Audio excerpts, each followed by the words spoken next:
नमस्कार विद्वान साथियों। फाइट फॉर राइट के मन से स्वागत है आप सभी का। विद्वान साथियों, पिछले कुछ दिनों से आपके लगातार कुछ प्रश्न थे, हालांकि बीच में प्रयास किया था कि थोड़ा आपको अपडेट दी जाए। विद्वान साथियों, कुल मिलाकर के संघर्ष का दौर है और जो लीगली प्रोसेस चल रहे हैं अलग अलग प्रकार से, जिनमें सफलता मिल चुकी है, उनमें भी इम्प्लीमेंटेशन में संघर्ष करना पड़ रहा है। कुछ में इम्प्लीमेंटेशन आसानी से हो रहा है, कुछ में संघर्ष है, कुछ में चुनौती उभर करके आई है सिंगल बेंच से डिवीज़न बेंच की तरफ। वहाँ जो प्रक्रिया हैं वो भी जारी हैं। वंचित प्रकरण जो भी चल रहे हैं उनमें जो नेक्स्ट लीगल स्टेज है उसकी तरफ मामला आगे बढ़ चुका है, क्योंकि लगातार छुट्टियों का दौर चला है माननीय हाई कोर्ट में। और कल के बाद फिर 3 दिन की छुट्टियां आ जाएंगी, पीछे भी 4 दिन तक छुट्टियां रही हैं। तो जो भी प्रकरण आगे बढ़ाए गए थे लीगल स्टेज के लिए, वो सभी माननीय कोर्ट के शरण में हैं और बहुत जल्दी, या तो कल या फिर मंडे और ट्यूसडे को, जो भी ऑनलाइन अपडेट हैं वो आप तक पहुंच जाएगी और आप उसमें अवेयर हो जाएंगे इसके मामले में। बाकी डायरेक्ट तौर पे आप जुड़े हुए हैं, आपको पता है। एक दो नए प्रश्न, एक दो रोचक प्रकरण बाधा के तौर पे सामने आ रहे हैं। रीट भर्ती 2016 में जो साथी शुरुआत की मुख्य सूची में शामिल थे और डिग्री प्रकरण की वजह से जिन्हें रोका गया था, हाई मेरिट के बावजूद उनकी नियुक्ति काफ़ी डिले हुई थी। उस प्रकरण में जो नोशनल बेनिफिट्स एंड अदर जो भी बेनिफिट्स के रिगार्डिंग आदेश हुए थे, उसमें ज़्यादातर डिस्ट्रिक्ट में माननीय हाईकोर्ट आदेश की पालना में निदेशालय ने जो डिसीजन लिया है और संबंधित अलग अलग जिलों में संबंधित डी ऑफिस में भेजे गए हैं, पालना रिपोर्ट मांगी गई है, वहाँ उक्त आदेश को मान लिया गया है। लेकिन एक रोचक प्रकरण देखने को मिला है उदयपुर डिस्ट्रिक्ट में कि वहाँ पे उक्त आदेश को नहीं माना गया है और एक मनमाना आदेश एक बाबू के द्वारा, और शायद संबंधित डीओ कार्यालय के अधिकारी को या डीओ साहब को नहीं दिखाते हुए शायद ऐसा किया होगा। उन्होंने अपनी मन मर्जी से मन माफिक बातें उसमें लिखी हैं कि तत्समय आप पात्र नहीं थे, फलाना सूची में शामिल नहीं थे, जबकि ये दोनों पिटिशनर जिनका आपके ग्रुप में अभी फाइट फॉर राइट में आया था दोपहर को आदेश, शुरुआती मेरिट में शामिल रहे हैं और उसके बाद रीसफल मेरिट में भी शामिल रहे हैं। मुख्य जो रिजल्ट था 20 अगस्त 18 का, और नियुक्ति जाकर के डिले हुई है 2019 में। एक मन माफिक टिप्पणी उसमें की गई है कि आप नेशनल बेनिफिट के रिगार्डिंग आप मतलब योग्य नहीं हैं। बड़ी ताजुब की बात है कि क्लरिकल लेवल का व्यक्ति इस प्रकार की लाइनें लिख रहा है ऑनरेबल सुप्रीम कोर्ट में जज के आदेश को दरकिनार करते हुए, और अपनी मनमर्जी से इस प्रकार की यदि ऑर्डर निकाल रहा है, आदेश की पालना नहीं कर रहा है, तो निश्चित तौर पे ये कंटेम्प्ट ऑफ कोर्ट है। प्योरली कंटेम्प्ट ऑफ कोर्ट जिसको बोलते हैं, शुद्ध तरीके से वो यहाँ पे की गई है। तो निश्चित तौर पे हम इस चुनौती का सामना करेंगे और माननीय हाईकोर्ट में कंटेम्प्ट ऑफ कोर्ट की मार्फत पूरे तथ्यों को रखेंगे कि यदि आपत्ति थी इस ऑफिस को, ये ऑफिस स्वयं उसमें रिस्पोंडेंट पार्टी था, यदि उक्त आदेश को नहीं मानना था तो ऑनरेबल हाईकोर्ट की डिवीज़न बेंच में चैलेंज करते इसको। ये कोई प्रेजेंटेशन ऑर्डर थोड़ा, ये मेरिट के ऊपर लिया गया नेशनल बेनिफिट का ऑर्डर है। ये किसी की ऑर्डर कॉपी नहीं है और ये आदेश नहीं कि प्रेजेंटेशन के ऊपर विचार कर लिया जाए, बल्कि मेरिट के ऊपर ऑनरेबल कोर्ट ने स्पष्ट लिखा है कि ये पूरी तरीके से नेशनल बेनिफिट के हकदार हैं और इनको दिया जाए। और यदि ये ऑर्डर इनको पसंद नहीं था इस ऑफिस को, तो उसको चैलेंज करते माननीय हाईकोर्ट की डिवीज़न बेंच में। ये थोड़ा ही है कि 2 लाइन लिख करके आप मनमाने तरीके से माननीय हाईकोर्ट के इस प्रकार आदेश को मना कर दो। इसका मतलब ये बाबू लोग ऑनरेबल जज साहब से बड़े हो गए हैं। माननीय हाईकोर्ट का ऑर्डर कोई मायने नहीं रखता इनके लिए। ये चुनौती उभर कर आई है डिस्ट्रिक्ट उदयपुर में। निश्चित तौर पे कंटेम्प्ट ऑफ कोर्ट है, प्योरली शुद्ध तरीके से, पूरी तरीके से। और नेक्स्ट वीक में कंटेम्प्ट ऑफ कोर्ट उक्त मनमाफिक आदेश के खिलाफ हम दायर करेंगे। दोनों साथी निश्चिंत रहें जिनको यहाँ पे वंचित किया गया नेशनल बेनिफिट से। बाकी जो भी डिस्ट्रिक्ट हैं, निदेशालय की तरफ से आदेश हो चुका था मीनाक्षी एंड अदर्स में, वो अपने आदेश की पालना करवाएं। निदेशालय की तरफ से 3-4 बार लेटर संबंधित जिलों को लिखे जा चुके हैं। नागौर, राजसमंद, दौसा में पालना भी हो चुकी है। गंगानगर में मूल याचिकाकर्ता मीनाक्षी अभी तक संघर्ष रहते हैं। मीनाक्षी जी से भी मेरा रिक्वेस्ट है कि जाएँ, और उक्त आदेश की पालना के लिए 2-3 बार लिखा जा चुका निदेशालय से संबंधित डी ऑफिस को, गंगानगर को, उसकी पालना करवाएं। वो बैठे बैठे तमाशा ना देखें, इतना संघर्ष तो आपको करना पड़ेगा। बाकी भी किसी डिस्ट्रिक्ट में चुनौती है तो उसकी पालना करवाएं। उसके बाद जो आदेश आए थे 2 और रिट में, उसमें भी पालना रिपोर्ट के लिए निदेशालय ने या तो लेटर जारी कर दिया होगा, पिछले महीने हम गए थे तब तक अंडर कंसिडरेशन था वो, या फिर हो जाएगा। लेकिन किसी भी प्रकार की यदि चुनौती आती है तो ऑनरेबल हाईकोर्ट की डिवीजन बेंच में इनको चैलेंज करना चाहिए। ये थोड़ा ये कि मनमाने तरीके से इनको मना कर देंगे, क्योंकि आपके जो भी ऑर्डर हैं वो पूरी तरीके से लीगल बिंदु को क्लेरिफाई करते हुए आदेश आए हैं पार्टिकुलर आपके लिए, न कि किसी की ऑर्डर कॉपी है। इसको ऐसे डिनाई नहीं किया जा सकता जिस वे में यहाँ पे उदयपुर वालों ने करने की कोशिश की।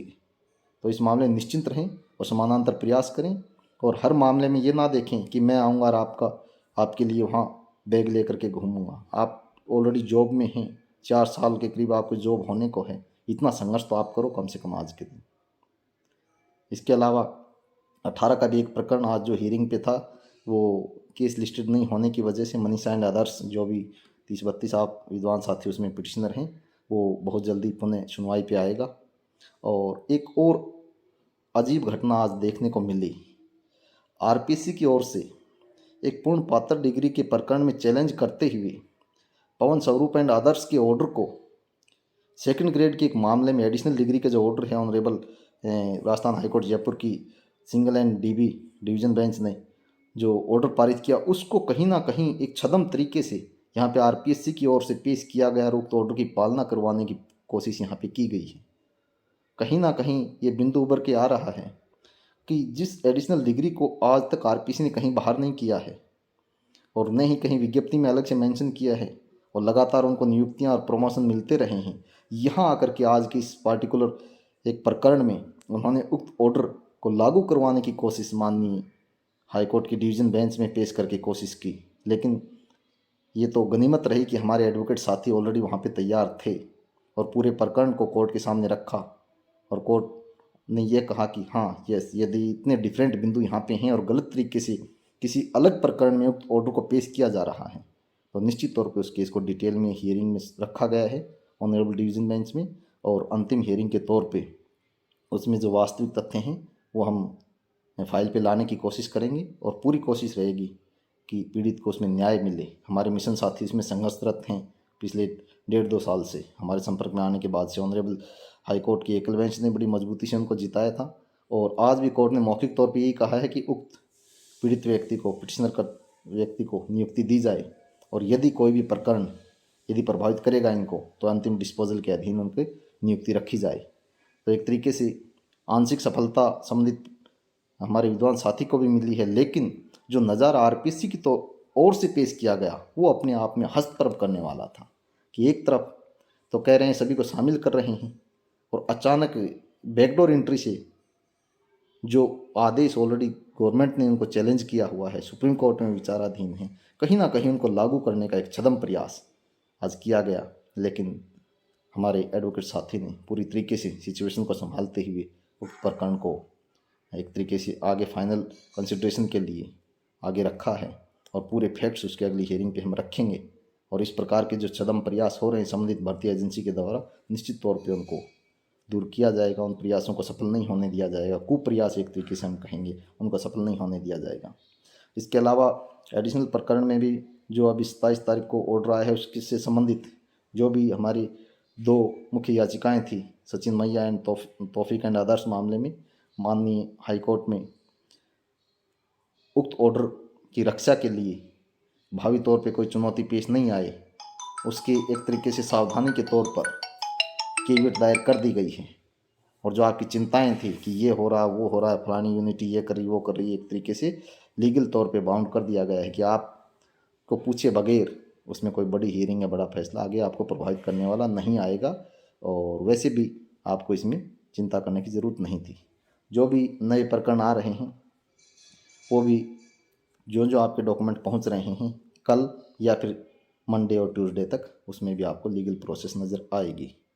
और इसके अलावा जो अलग अलग प्रकरण चल रहे हैं वो साथी समानांतर अपना प्रयास जारी रखें।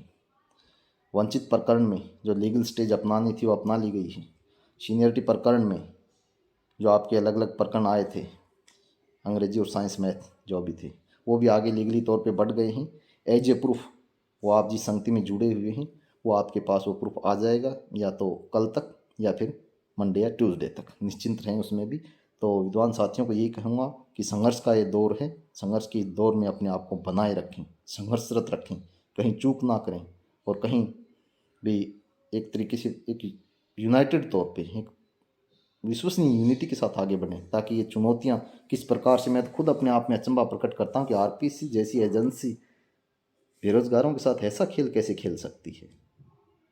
वो भी एक तरीके से सर्वोच्च अदालत एक तरीके से राज्य की यहाँ पे, उसमें इस प्रकार का खेल यदि खेला जा रहा है तो हस्तप्रभ करने वाला मैटर है ये।